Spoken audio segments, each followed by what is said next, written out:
This is Jim Nowakowski, how information is spread in a COVID-19 world. Spread, isn't that a great word for being used today? Let's get some of the things that we need to tell you about, get that. This is insights into why and how architects, designers, facility managers, and engineers get information. I think we're all aware that there's a virus going on.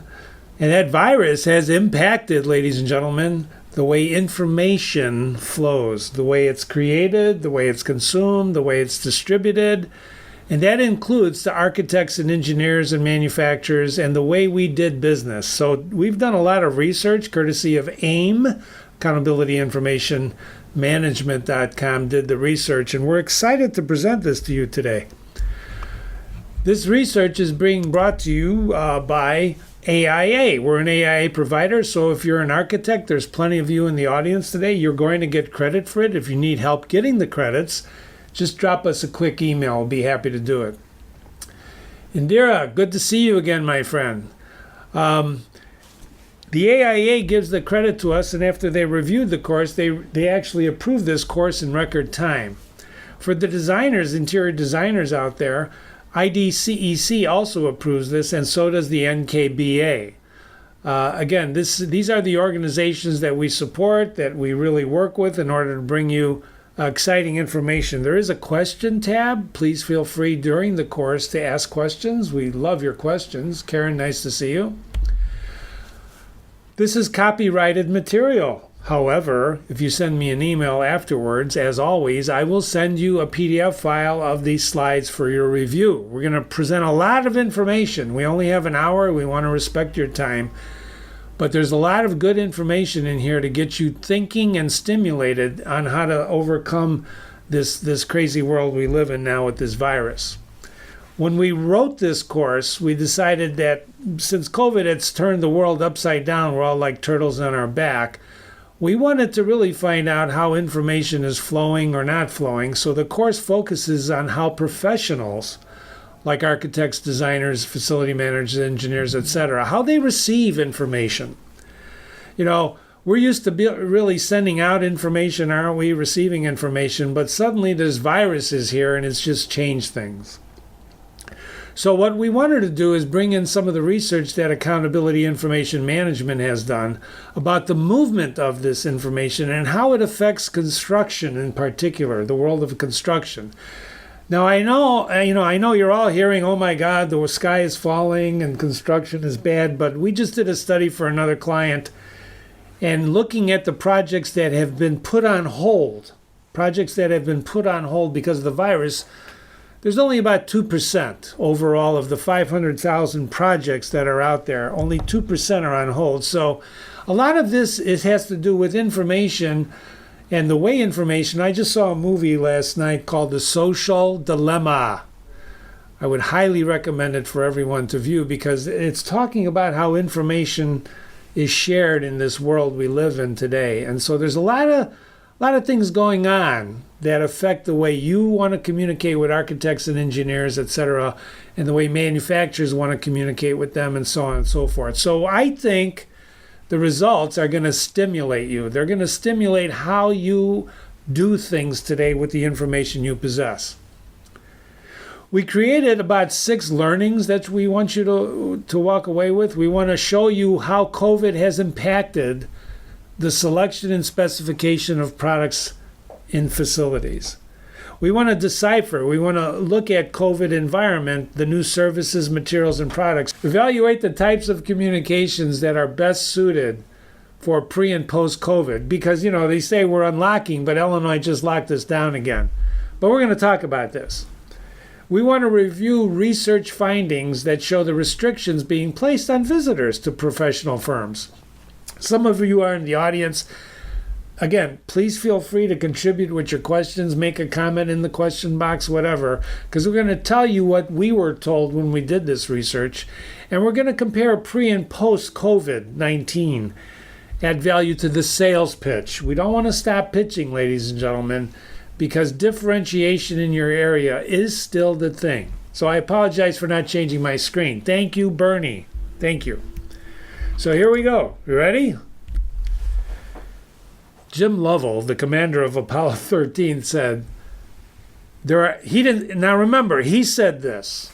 I didn't say this, he did. There are three kinds of people in the world: those who make things happen, those who watch things happen, and those who wonder what happened. At this point in the presentation, I'm dying to ask, which one are you? Do you make things happen? Do you watch what happens? Or do you wonder what happened? And by the way, Machiavelli said in 1513 kind of the same thing. There are three different kinds of brains in the world. One understands, and you can read that for yourself. The third neither understands, etc. But it's pretty much the same thing. If one of the things I was talking to someone about the other day is if we don't remember the past, we're condemned to repeat it, right? If you study enough about what was written in the past, you'll really realize that what we've been going through, what we are going through, is kind of similar a little bit.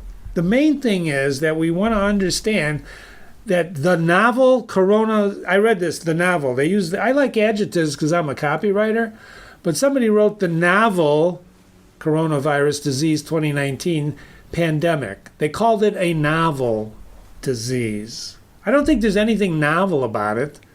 Consumers are staying home to avoid infections. Employers are closing down for safety reasons. Blah, blah, blah, blah, blah. There's supply chain issues.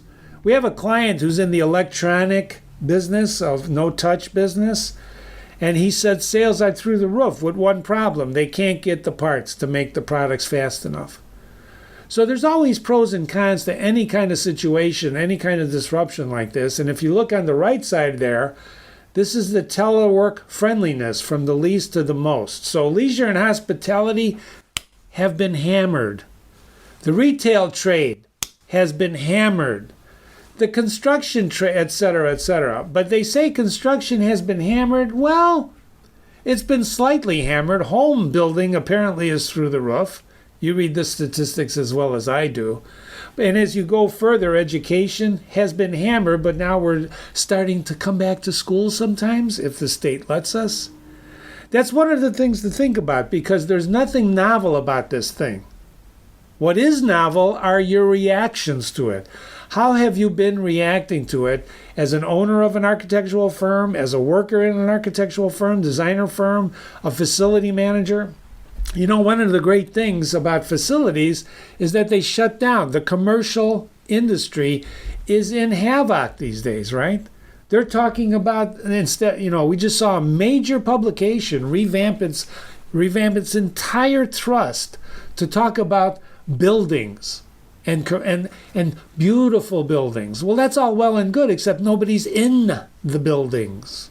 There are not as many people in the buildings. So from a tenant focus magazine, media outlet, they went to nothing wrong with that, architectural point of view, a beautiful building, which is great. But if there's no one in the building, what good is beauty?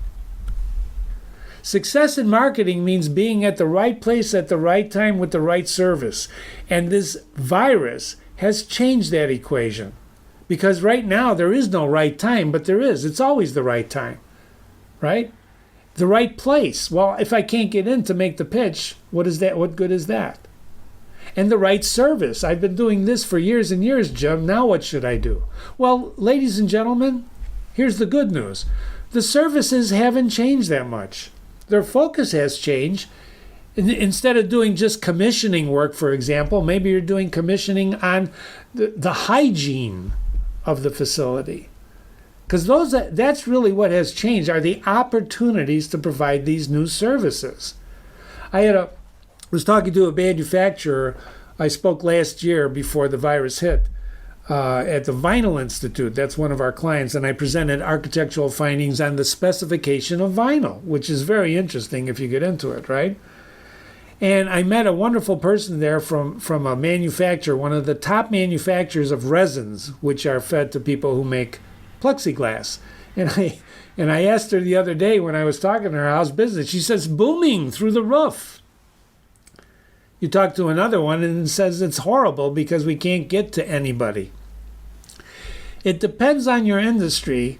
And so what you really want to try to understand with the services you provide is what you need to change in order to get in front of these people. The plexiglass manufacturer, the resin manufacturer, doesn't have to change much. In fact, they didn't miss a beat. They folded right into what people believe they need to combat this virus. Plexiglass. You can't go anywhere these days without seeing a piece of plexiglass in front of you, right? So what does that do to the architectural specifications of an office? What does that do to the architectural specifications of an industrial facility? What, in fact, is an essential service? What is the definition of that? These are the things you have to do. Now, McKinsey and Company is a really smart consulting company. Some people love them, some people hate them. This is what they say about how construction can emerge stronger. 1, resolve, this is the 5 R's. Remember the reading, writing, and arithmetic? Talk to the tune of the hickory stick. I want to break out into song, but I will not. They have the 5 R's: resolve, resilience, return, reimagine, and reform. I hate the word reimagine. Just imagine it. Don't reimagine it. Imagine. Use your imagination. The greatest story at Christmas is The Miracle on 34th Street, where he's talking to the little girl, Natalie Wood, on how to use her imagination. That's what we need. Resolve. Resilience. You want to be resilient, but you don't. You want to adapt. Resilience is the wrong word. Okay? But I share this with you because this is a major consulting company telling everybody in the world what to do, right? They're a global leader, what to do in construction if you're going to come out to the next normal. By the way, there will be no next normal. There's no such thing. There was never such a thing as normal. 120/80 is normal blood pressure. Who says so? Well, that's just the majority. I don't know anybody who's normal. I'm certainly not normal. I don't think anybody in my audience is normal. Oh, I'm kidding. I'm kidding. Come on, laugh with me. The next normal, it's not going to be normal. It's abnormal. If it's not normal, it's abnormal. And that's the situation we're in, ladies and gentlemen. So change and disruption leads to not opportunities. We have a saying here, knock, knock, who's there? And then you have the joke, right? At Interline, we say, knock, knock, who's there? Opportunity, come on in. Come on in. Because that's what you're seeing today. Only because of the virus, because of the fear, because of the lockdown, because of the government's willingness to do things to try and save the world, they're restricting business, and they're actually putting business in harm's way. You can't close down restaurants without an effect on the restaurants. And you can read the statistics for yourself. You can't say architecture, commercial building architecture, is going to return to, quote, a new normal. You can't even say what's going to happen with construction projects today until you yourself roll up your sleeves, overcome your fear, dip into the research of those places, and find out for yourself what the hell is going on. And ladies and gentlemen, the good news is, and the good news is always bad news, right? It begins with information. Information, how it's created, how it's consumed, how it's distributed. Do you believe everything you read? Do you believe? I'm going to share some statistics with you, and you're going to say, Jim, where did you get that information?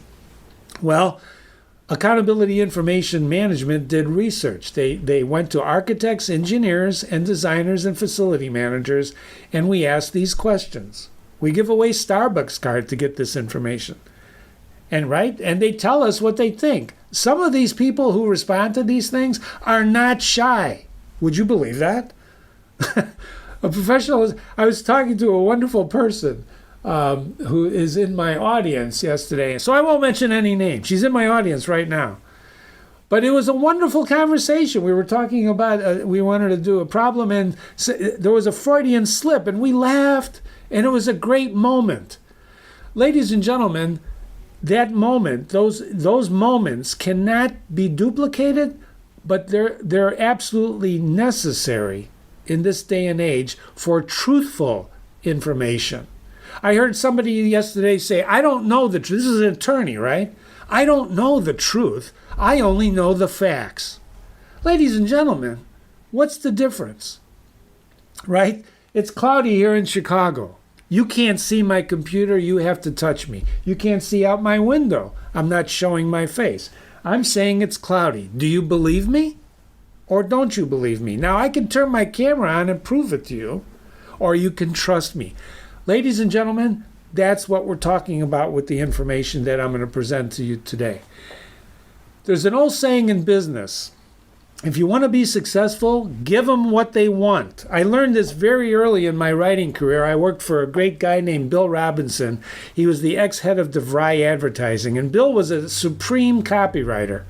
And after, I left teaching after being fired, I went into the copywriting business, and I studied under Bill. And Bill had a great saying. Jim, just give them what they want. Give them what they want. I said, but Bill, what about what they need? He said, nope, don't worry about that. Just give them what they want. I read that, and I have come to find out that that is the truth. You know what people want today?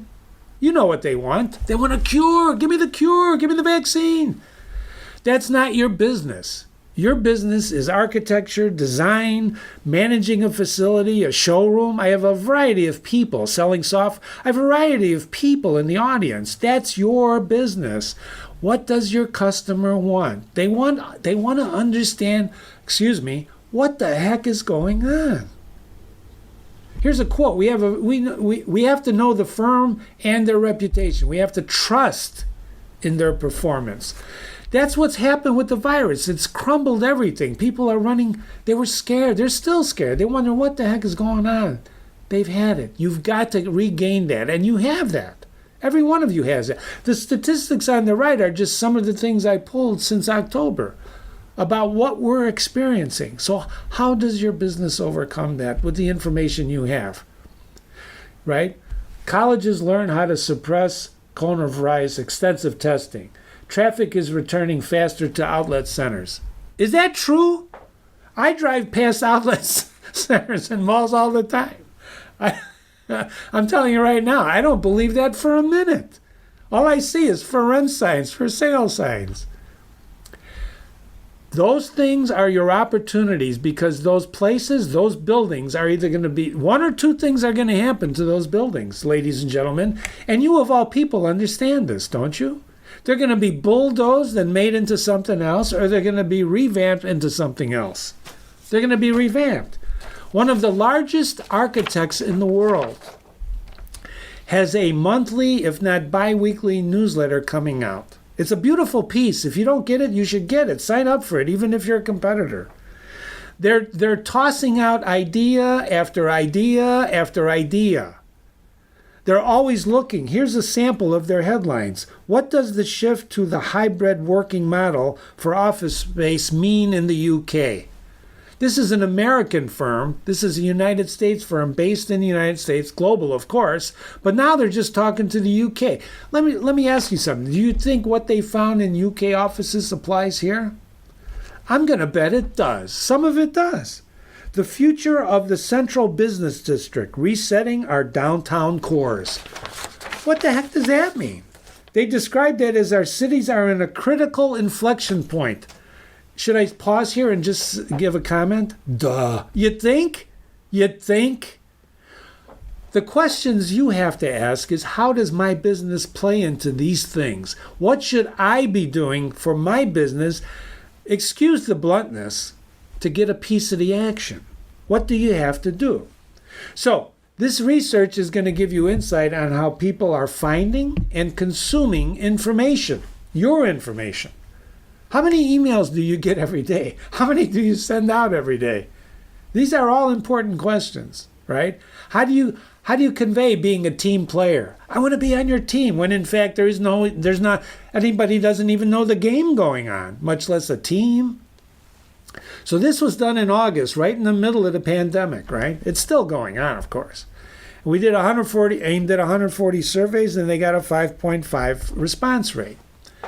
So the first question, in the era of COVID and social distancing, have you changed the way you get new product information from manufacturers? We're asking architects. And I know there's manufacturers in the audience out there, but this also applies to architects. The architects, the designers in the audience, right? You're the ones who answered this. See if this holds true with what you believe. If you stop for a moment and just look at these charts, I'm going to take off on them in a moment, and you just look at the first number, 73% said overall, yes, it's changed. Now, did I have to do research? Did AIM have to do research to find that out? Probably not. We could have guessed that. But look at the difference in terms of the structure of these changes, right? Look at the difference, right? Engineers, not so much. Architects, absolutely it's changed. Absolutely. Absolutely. How has it changed? More digital meetings, et cetera, et cetera. Let me pause for a moment and then go into some of this detail. One of the quotes we heard, it's like people vaporized. You remember in March? I do. When I would drive the car to work, because we never stopped working in our office. We declared ourselves an essential business, rolled the dice, and let the Illinois government figure it out for themselves. We were never stopped. We came to work every day, my small firm of 15 people, and we had a wonderful, it was wonderful. The roads were empty in March and April. It was like a bomb hit the city. People vapor. If you remember what happened after 9/11, I do. After 9/11, I was driving to a client and the skies were empty. We were listening to the radio. And then the next day, the cars were gone, right? Nobody was driving. That's what happened here. A neutron bomb went off. Here's the good news. This will not last forever, but it's going to change the way information flows between you and manufacturers. And the bad news is it's not going to end soon. When you see some of the details that I'm going to show you, some of these people are projecting out to 2021. The question is, ladies and gentlemen, what are you doing about it? And how are you getting your information out? Are you just sending it out in email? Are you zoomed out yet? Are you tired of being the Zoom room, right? Are you tired of being in the Zoom room? If time is currency, how do you get people thinking about your stuff instead of the virus stuff? Because that's the enemy here today. It's the virus. It's the virus. And then when you do that, the following sources are used to get information. This is very, very important. Manufacturers' websites. That's the top way most people go. I'm going to say this again. We were saying this before the virus. I'm going to keep saying it now after the virus. I'm going to say it until I'm done, until I'm in the ground. In fact, on my tombstone, they're going to write, Jim said the manufacturer's website is the most important marketing tool they have. That's going to be my legacy on my tombstone. I'm kidding. I'm not saying anything, but check out where they go, the manufacturer's website. And Google reads everything. So here's what you should be doing, right? What are you doing about it? You should be looking at your website, revamping your website, putting content on your website. I know. The big tech companies are under the gun, blah, blah, blah. They interfered with the election, blah, blah, blah, blah, blah. That's not the point. The point is your website is where people come to find out about you. And when's the last time you did anything about it? I have a lot of Gmail and AOL people in the audience, so I didn't have a chance to visit all your websites. But I know some of you, like Karen, revamped their website just recently, which is great. I applaud that. But if you didn't do that, there's some blogs out there that the last blog was in, don't laugh, 1999. I'm serious. That's horrible. What kind of impression do you make on anybody visiting your website? General Google search is number 2. That's called SEO. What do you think, ladies and gentlemen, drives SEO? Content. And because Google reads everything, they index everything. Everything you write will be indexed by Google and eventually start showing up in the search terms that people use. For example, if you Google today, when we're done, don't do it now, I want your attention, never lower your price. If you Google never, why shouldn't anybody lower their price? Why should I never lower my price? Something like that. You'll see on page 1 a blog that appeared on the Interline Group website that I created. You have to drive content constantly. Any questions? I'm stunned. I have a silent audience. They call that crickets. That's okay. Has the COVID-19 pandemic affected the time that you spend in the office versus working remotely? Again, we have clients asking this question of their customers, their distributor customers, their design customers. If I didn't show you the answers, we could all answer that question, and the answer is yes. But how it does, see, time versus remotely, the percentages involved are very, very important. Look at the percentages. Right? Prior to COVID, almost 60% were in the office. And look at the post-COVID. Isn't that interesting? In the post-COVID, now 60%, almost virtually, right, are remote, 100% remote. 100% remote. Some are not remote. The manufacturer I was talking to earlier was always remote. The resin manufacturer, they were always remote. They didn't skip a beat. But you know what they said? She was telling me that, because we were always remote, we didn't skip a beat. But now, when we connect remotely, sometimes it's not even project related. It's not business related. And when I said, what's it related to? She answered, just chit-chat. Just chit-chat. Just chit-chat. Here's a question from Karen. Why should I never lower my price? I didn't want to interrupt my presentation, but I'll answer that question. Because my mom, when I would tell my mom, Jimmy, don't touch the stove. And I would tell, why shouldn't I touch the stove? She'd say, because. And I'd say, why because? And she'd say, just because. And I'd say, why just because? And we'd go on and it would be a little game until finally she smacked me and I had to get out of there. I'm kidding. My mother only hit me once in my life. And I deserved it. You should never lower your price. Why? Because you should give them value. You should add value. Never lower your price, add value instead. But that's another story. I think I'm going to do a pricing seminar. So if you look at what's going on here, right, and you see, for example, mirror, mirror on the wall, where's the business after all? You still know people who haven't been back into the office. I'm sure you do. I certainly do. I know people who have not gone back to the office yet. Right? One of them is my Atlanta client. We have a client in Atlanta, and he goes once a week. But he just started doing that. People talk about the new normal, but remember, it's not. Things are in flux, and that's your opportunity. Professionals cluster online. Do you have them cluster around you? Have you yourself started a panel discussion? Have you yourself called a meeting online with more than one person? And are all your meetings Zoom rooms, or can they be just conference calls or phone calls? Do not underestimate the power of the phone.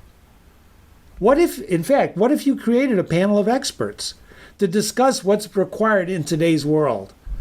And then broadcast that and made yourself the thought leader instead of the 100 other companies like McKinsey who are trying to be the thought leader. Ladies and gentlemen, I'm going to just ask you, where do you think McKinsey gets their information from? People like you. You give them your information. I had a client who wrote a feature article pre-COVID for a major media outlet. He loved the opportunity. The major media outlet published it, printed it, put it in their digital format, and came back 2 months later and tried to sell the rights to the article that my client just wrote to him for my client's website. My client had a fit, never used them again, never talked to them, banned them from the office. We're talking about content. It's your content. This is my content, but you're part of my content. This is our content. We're going to talk about things that guaranteed you McKinsey doesn't know. Well, Jim, how can you say that? Have you read everything McKinsey produced? No, I haven't, Jim. I'm talking to myself in front of you. That doesn't mean I'm nuts. I'm just telling you that not everyone knows everything. You know a lot more than you think you know. And if they say residential is booming, but is it? Is residential housing booming? The answer is yes. So, Jim, I'm a commercial architect and a commercial designer. How do I fit into that? Figure it out. Here's how. Home Depot and Lowe's are hiring 20 to 30,000 people Why are they doing that? Why do you think they're doing that? Because residential housing is booming.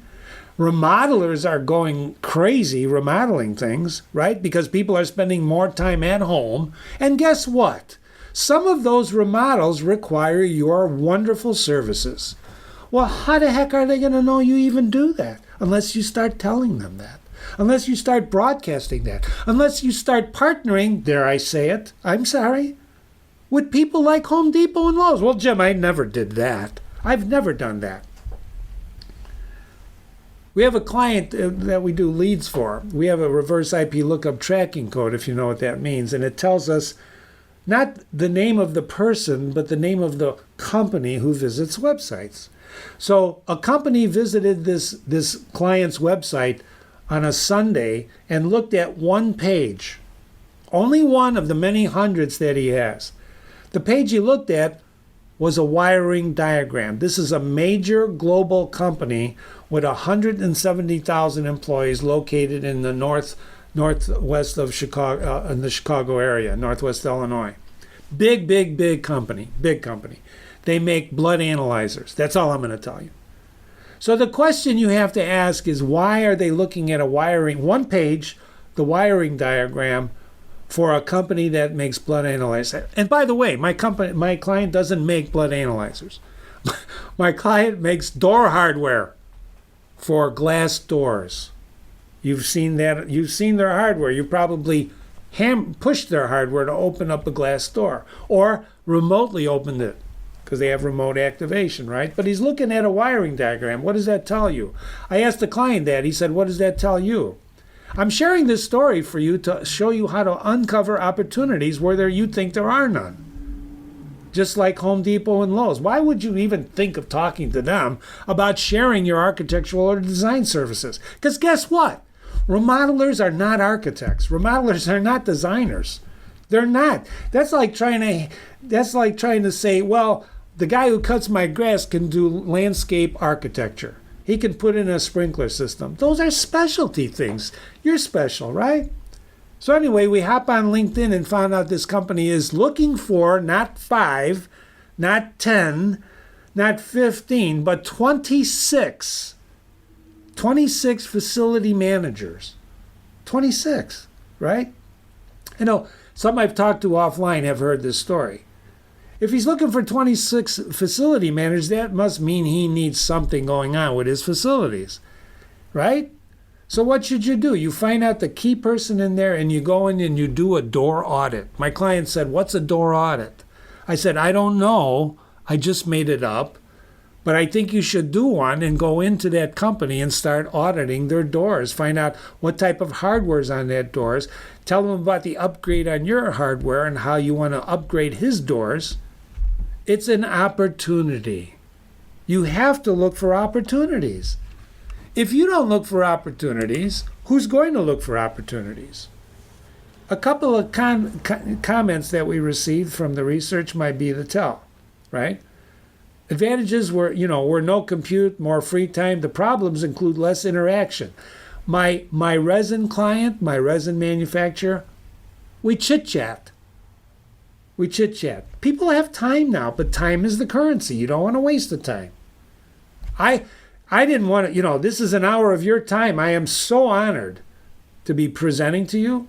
I take this as a huge responsibility, which is why we built in these things into this research. The advantages is realizing it's doable, right? Technologies, more flexibility. The problem is loss of team. Chit-chat. Put that in your vocabulary.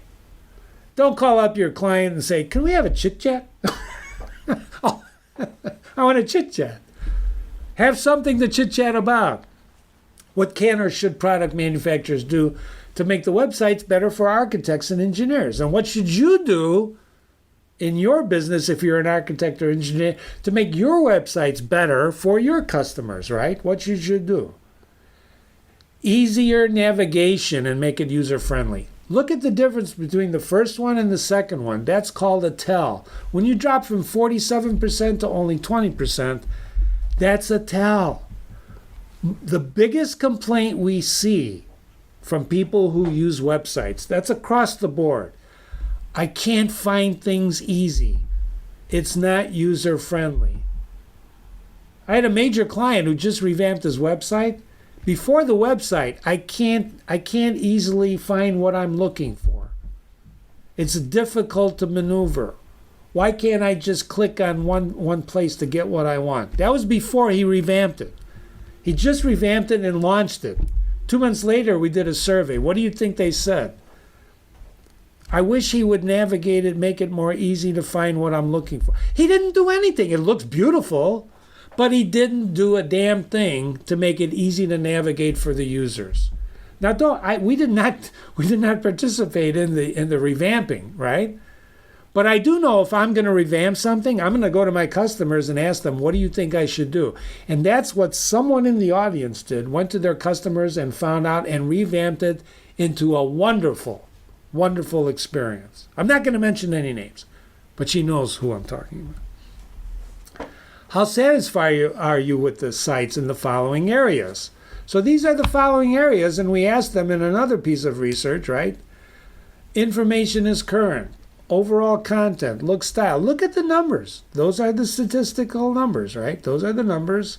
Flow and organization. You can see where the improvements. I don't want to be redundant, but the website is the key to this information flow puzzle. You want people on your website. Marketers have a word for this. They call it stickiness. Sticky. I want to be sticky. When I first heard that word, I said, ugh, sticky. But that's what they mean. Again, I saw this movie, Social Dilemma. Please watch it. They're talking about the same thing. They want to create engagement. They're trying to manipulate people to engage on their platform so they can make money on your data. I'm not saying you can do this, but I'm saying on your website, that's what you want to do with people. You want people on your website engaging with your content, and from that, business will flow. It's pretty simple. It's pretty simple. We work, all of us in the audience work in the B2B world. Some of us cross over into B2C. But in the B2B world, they have what they call, ladies and gentlemen, the considered purchase, right? These things that we specify, the things that we use, the information we're talking about for the products we do, are not Snuggies, 1995. Stop, buy two. They're not that type of product. These are considered purchases. Sometimes it takes a year to get that product into a building, if they're going into buildings now. It takes a year. We're being evaluated now for major research, six-figure research, by a major company in the world, right? We found out yesterday we made the final list. You know how grateful that I am? Because I'm competing with huge companies, ladies and gentlemen. I'm very grateful. But it's an honor to do that. But guess what? Right? When you think about that, they're evaluating us based on the proposal, the websites we did, and we want to stand out. We want to stand out. That's the key to the puzzle, isn't it? The stickiness. We want amortization. It's going to take a long time. This proposal went out 3 months ago. And Jim, why don't they move faster? Well, they move at the pace they move. I can't make people move faster, can you? Google seems to think they can. Facebook thinks they can. They can manipulate us. And they will if you let them. Watch the movie. You're losing customers, by the way, now that you don't even know. Because most people do their research on the web before they even pick up the phone or send you an email. They do their research. 70% of people are going to do their research before they pick up the phone. If they pick up the phone. And if you have a blog from 1999 and they're considering you for evaluation, forget about it. Forget about it. You know, they don't even spend, if you got something on your front page that looks not current, that looks, it doesn't have something that interests me, they're gone. Nanoseconds. That's not good, ladies and gentlemen. So your website is still the most important thing. So before COVID, what was I get goosebumps when I present this chart in public. I mean, in my Zoom room. Before COVID, I'm getting goosebumps now just thinking about talking to you further. Don't take that the wrong way. Before COVID, what was your preferred method for manufacturers to introduce new products or building materials, and what is it today? When we first saw this chart, I flipped over. I sent this chart probably twice to my contact list. Look at this. Look at this. Just take a peek at this for a moment, right? So before and today. So I just want to, again, you're going to say, Jim, you sound like a broken record. And you know what? Maybe I am a broken record. But look at that top score. Before COVID, it was 67%. Look at it now. You're going to hear me repeat this over and over until you get it through. It took a long time for me to realize this, by the way, ladies and gentlemen. A long time. Websites are the critical component. It's more important than advertising because it is your ad. It's your ad online that is Facebook independent. It's Pinterest independent. It's independent of all the damn platforms. It's your website. And the more you can get people to your website and present your information the way you want it presented, right, the better off you're going to be. Look at the last one, trade shows. I don't have to tell you what's going on with trade shows. I speak at KBIS, right? I've done that for the last 7 years. Earlier this year in February and March when they start planning for next year, because I had just come back from that show, probably caught Corona. When I came back from that show, right, they're asking me now if I want to speak at this coming up, right, in February or January, the next one in Orlando. And I love Florida. I love Florida.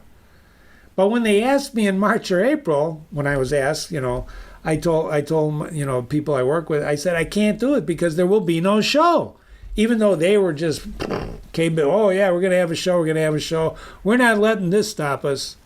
Well, that's a great attitude, but you got to look realistically. It's not just, when you're having a trade show, it's not you who's going to stop you. It's the government, it's the county, it's the facility itself, and, in fact, it's the rules that are around there, right? There's 4 things that can knock you out. The organization itself can knock you out if you're going to do anything with that. So as time went on, 3 weeks ago, sure enough, the email shows up and say, KBIS has been canceled. We're going to do it virtually. Virtually. Should I repeat that? Have you ever been to a virtual trade show? It's not the same thing, ladies and gentlemen. This is a true story. I had a manufacturer who's also a publisher with a media outlet and a trade show. When he runs his trade show, real trade show, right, he draws at least 40 to 50,000 people in his trade show. It's a huge success. It's a huge success because he controls the specifications for buildings in the United States, for tall buildings. I'm not going to tell you who the client is, but it's a huge success. I was talking to him the other day, a few months ago. He says we had to cancel the contracts. We had to, it's huge things. Some people won't let you out of the contract, right? But he decided to do it virtually. Jim, it was a success. It was a huge success. I said, great. What? Tell me about it. Oh, it was great. We had 1,800 people. I'm going to walk away from the mic a moment and let that sink in. Instead of 50, 60,000 people, he's got 1,800 and he's successful. I know. There's a physicist in the audience. Everything is relative. I get it. But you can't tell me that the money you made on a trade show that was live with 50 to 60,000 people, I know your expenses were greater, is just as good as 1,800 people. I'm just saying, the experience is different. And that's what you have to understand. That's where you want to play, in the experience of differences. Look at the middle one, email and white paper, right? Prior to COVID, maybe a quarter of the people like those. Today, it's almost half. I just did a proposal for a client on doing a white paper. He's never done one before. Never did one. He said, what's the value of that? So we told him. We wrote a wonderful proposal. He says, can we do this next year? I said, well, it's November. Why not? These are the things you want to really be thinking about. How people receive your information. Websites, CEUs. I've been in the CEU business for many years. I've done them virtually. I've done them live. And I got into that, guess when? Right? In the 2009 depression. When the market collapsed, when the world collapsed after, 9/11 was a collapse, but 2009 was a depression. I said, well, I have 25 people at that time. We got to get people employed. Let's get into that. I was a former teacher, and it became a great, great sideline for us. Because you can tell, I'm not sitting down, ladies and gentlemen. I'm jumping around. I'm sweating buckets here presenting to you. I'm working for you. Can you feel it? I'm kidding. The opportunities are there. They're there. This is where I break into song. If you're in the 60s child like me, where have all the people gone? I'm paraphrasing. Long time passing. Now, I was never a singer. This is a stunning trade show stat, right? And then this tells you the human voice, ladies and gentlemen, is never, it's expressive. A tweet is not expressive. Although some people react expressively, right? But the human voice, chit-chat. When you're presenting information, never again doubt the importance of your website and the phone. So, here's a little secret too. Write this down. The Postal Service. Wait a minute, didn't they screw up the... No, don't think about that. The Postal Service, because people use... Guess what? When a letter arrives, do you scan it for the virus? Letters are pretty much virus-free. FedEx is pretty much virus-free. Send them something in print.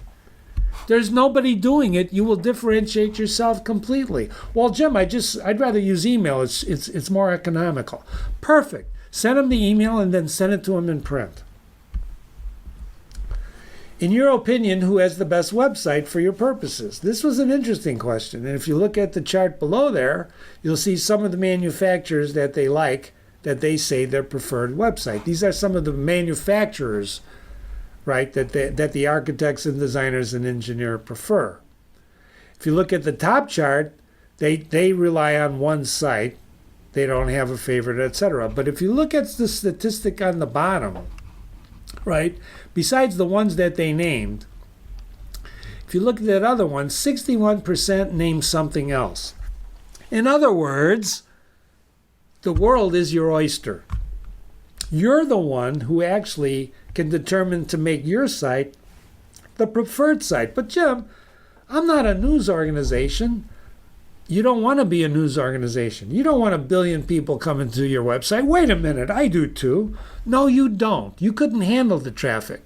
Not only that, if you've got 1% of 1 billion requests for a proposal, how the heck are you going to do that? You can't do that. So be realistic. What you really want to do is you want to go after people, you want to go after your target market and create your website to attract that target market.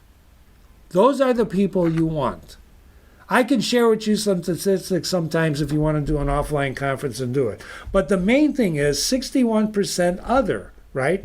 61% prefer that. You know who Neo is, right? How do you become Neo? How do you become Neo? The Matrix. How do you become Neo? How likely are you to use the following types of communications to learn about products and materials? Here's your answer, ladies and gentlemen. Email with detailed product information. Top one, right? Top gun. CEU and webinars. Some people charge for webinars. You know what?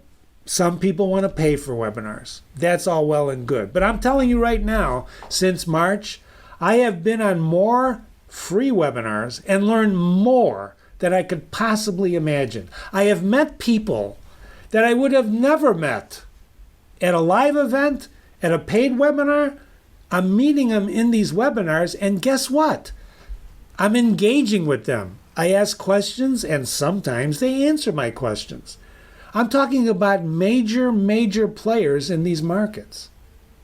Because guess what? When you have time and you're presenting information, you want to help people. Why? Because we're in the same boat together. We're all in the same boat. We're trying to overcome this damn virus, right? And you have to do that with truthful information. You know, you can only lose the trust of a client once.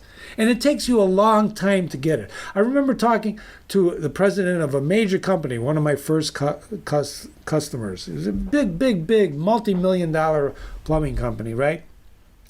And I was telling him, you're a lucky guy because you have a net to catch you. I was describing business as a man on the flying trapeze, or woman. You're flying on the trapeze, and if you miss the jump or if you miss the twirl, it's better if you have a net when you miss, so the net catches you, right?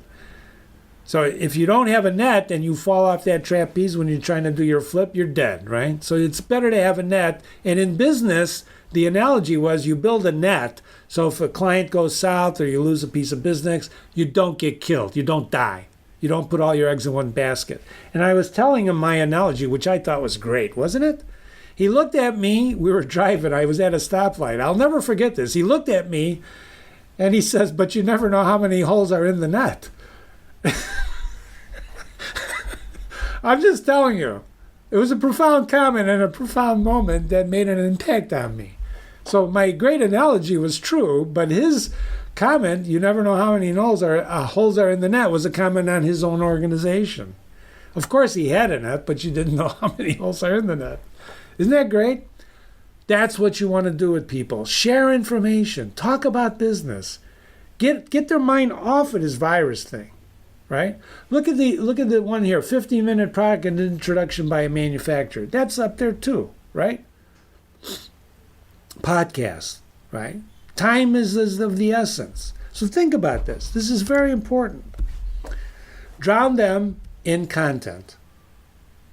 What's not here is UPS and FedEx. Remember, send them content, right? Mail is virus proof. We talked about this. Should you do a letter, a phone call, an email follow-up? Ladies and gentlemen, why not do all three? Do all three.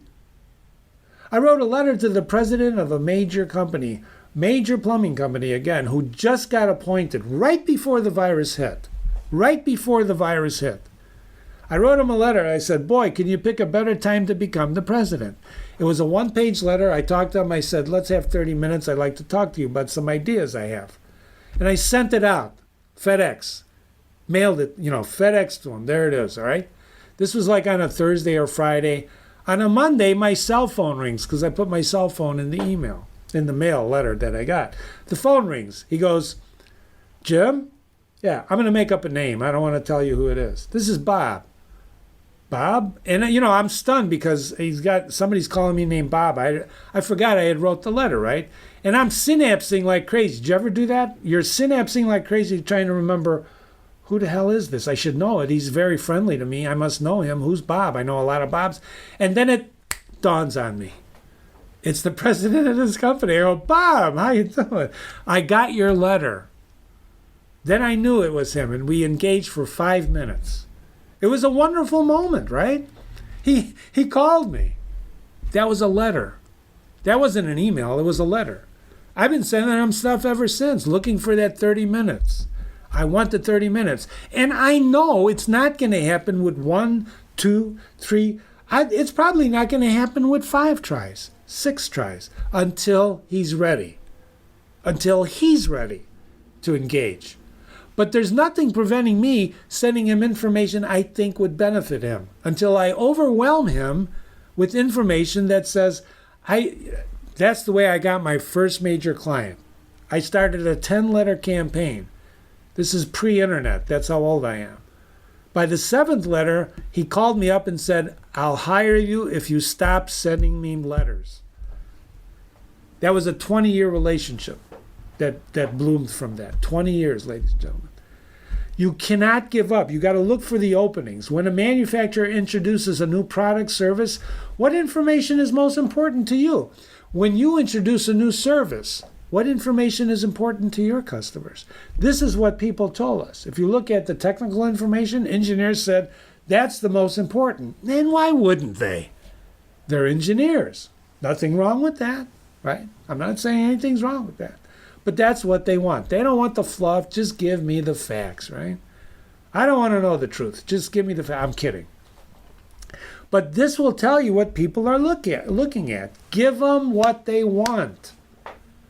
All men are created equal, right? And women? But not all men and women want the same thing. Despite what you and I think, we don't all want the same thing. Well, Jim, I want happiness, and I think everyone in the audience wants happiness.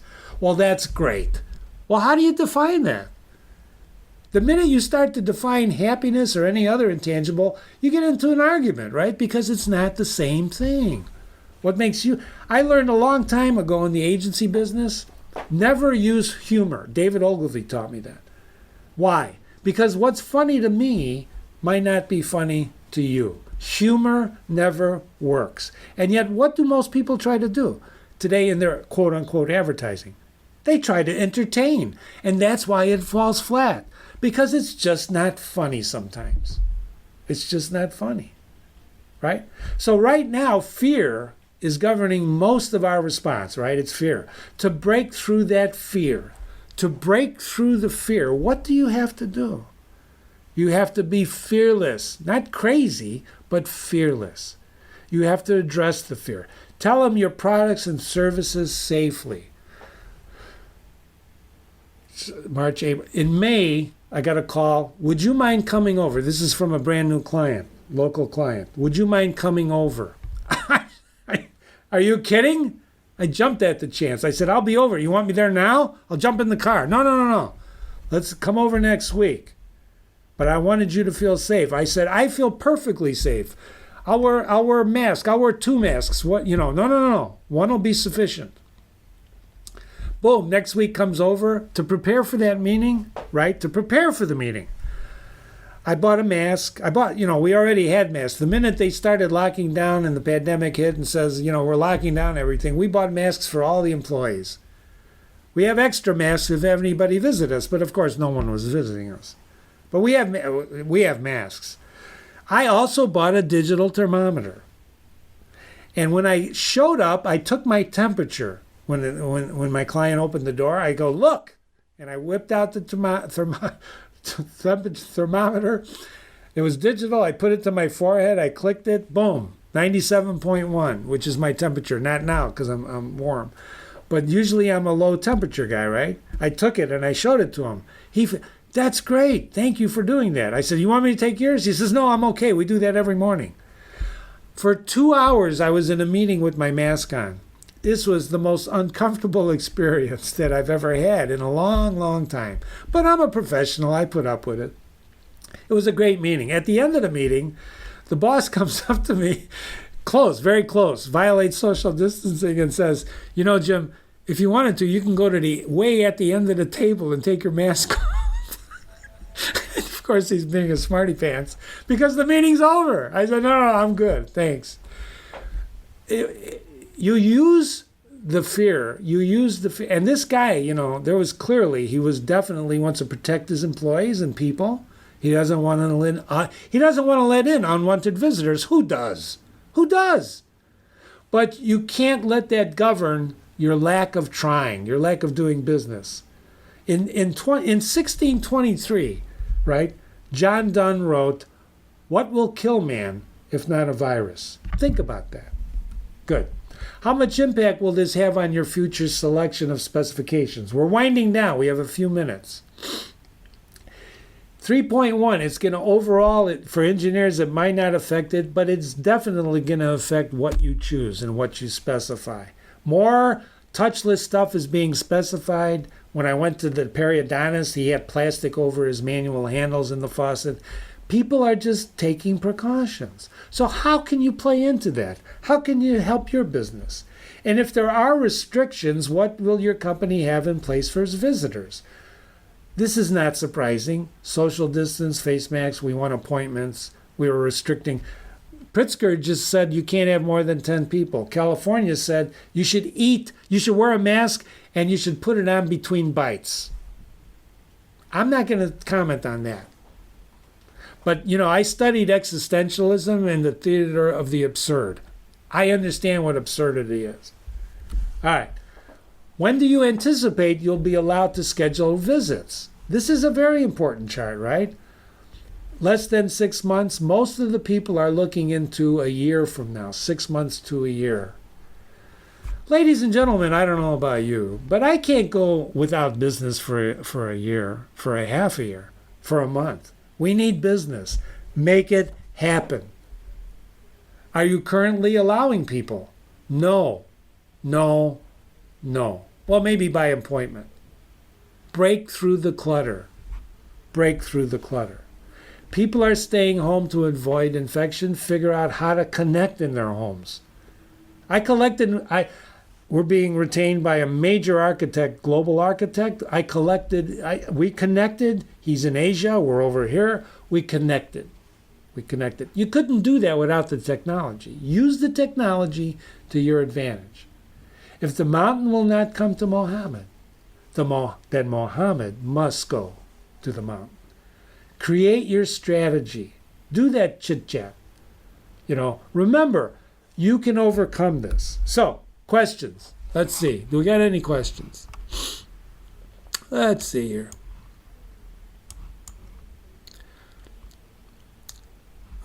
Quote, thank you, Karen. I'm really appreciating virtual conferences. I can attend shows I haven't been to in years. Absolutely. This is the point. Virtual is the new, right? That's not the new normal, but that's going to become a major factor in whether or not these things go live again. It's going to reshape the live event into something else, right? If shows come back, I hope they can keep a virtual component. They will have to. Any other questions? Karen, you're a participant, heavy participant. There's my email. Raise your hand and I'll mute your mic if you like. Anybody raise their hand? I don't see it. Let's finish up. I hear the bells chiming. The bell tolls for thee. Any questions? Jim at Interline Group, 847-358-4848. If you go to Interline Group /evaluate, I'll send you my guides if you evaluate this session. If you go to Continuing Architect and look for Business of Architecture, I have 6 courses there. My next course is next month, Staying in Front of Your Customers. Those of you who need CU credits, if you don't get them, let me know.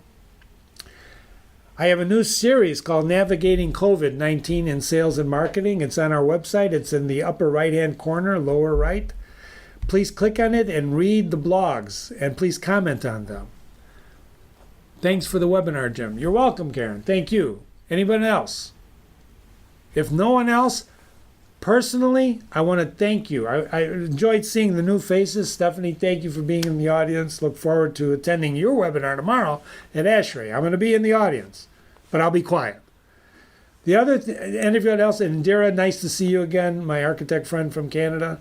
Thank you so much for being with us. Look forward to seeing you next month for the phone, and then we'll probably do some new courses as well for 2021 because we are not going away. Thank you again for your time.